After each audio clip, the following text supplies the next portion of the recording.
တငယ်ချင်းတို့ရောမင်းဖွားကရာသီခွင်ဆက်ဝိုင်းကာကွယ်သူဖြစ်နေရင်ဘယ်လိုလုပ်မလဲဟုတ်ပါတယ်ထုံဆိုတဲ့ခြားတိတ်လေးတစ်ယောက်ဟာသူ့အဖွားကလုံးမထင်ထားတဲ့ရာသီခွင်ဆက်ဝိုင်းကာကွယ်သူတစ်ယောက်ဖြစ်နေလို့လုံးဝမင်သက်သွားပါတယ်လွန်ခဲ့တဲ့15နှစ်ကသူ့အဖွားဟာထောင်နဲ့နက်ကြောက်တုံးလေးကိုနတ်ဆိုးများဘရင်လူစီကနေကယ်တင်ခဲ့တာကိုသူမသိပါဘူးအရင်တုန်းကတော့သူ့အဖွားဟာဒီလောကတစ်ခွင်မှာစွမ်းရည်ပြည့်နဲ့ပြိုင်ဆိုင်ရှားသူတစ်ယောက်ပါအခုဆိုရင်အသက်အရွယ်လည်းရလာပြီဖြစ်တာကြောင့်အရင်လိုစွမ်းအားပြည့်နဲ့ထုတ်မသုံးနိုင်တော့ပါ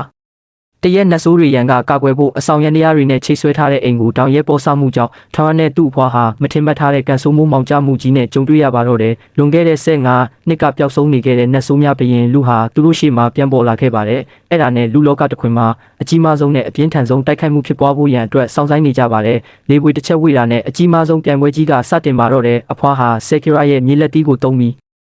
နေထူးနိုင်ရဲ့မိသက်ဝါစွမ်းနဲ့အစွမ်းကုန်တိုက်ခိုက်ပါတယ်ပြင်းထန်တဲ့တိုက်ခိုက်မှုတွေကြားမှာအဖွားဖြစ်သူဟာအရင်လိုအစွမ်းတွေမသုံးနိုင်တော့တဲ့အတွက်နတ်ဆိုးများဘရင်လူရဲ့တပ်ဖြတ်ခြင်းကိုခံလိုက်ရပါတယ်သူ့အဖွားတည်ဆုံးပြီးတဲ့နောက်ထုံဟာရာသီခွင်ဆက်ဝန်းထဲကဂေါ်ဒင်စကောက်ဖြစ်တဲ့တမန်ကြားနဲ့တွေ့ဆုံခဲ့ပါတယ်တမန်ကြားဟာဒေါင်းကိုသူ့ရဲ့လှုပ်ဝက်အိမ်တစ်ခုစီခေါ်သွားပြီးရာသီခွင်ဆက်ဝန်းဂေါ်ဒင်စရီနဲ့တွေ့ဆုံစေပါတယ်ထောင်ဟာသူတို့စီမှာတပိတ်ခံယူပြီးလှုပ်ဝက်တိုင်းပညာတွေကိုသင်ယူနေပါတယ်ထောင်ဟာသူ့ဘဝအတွက်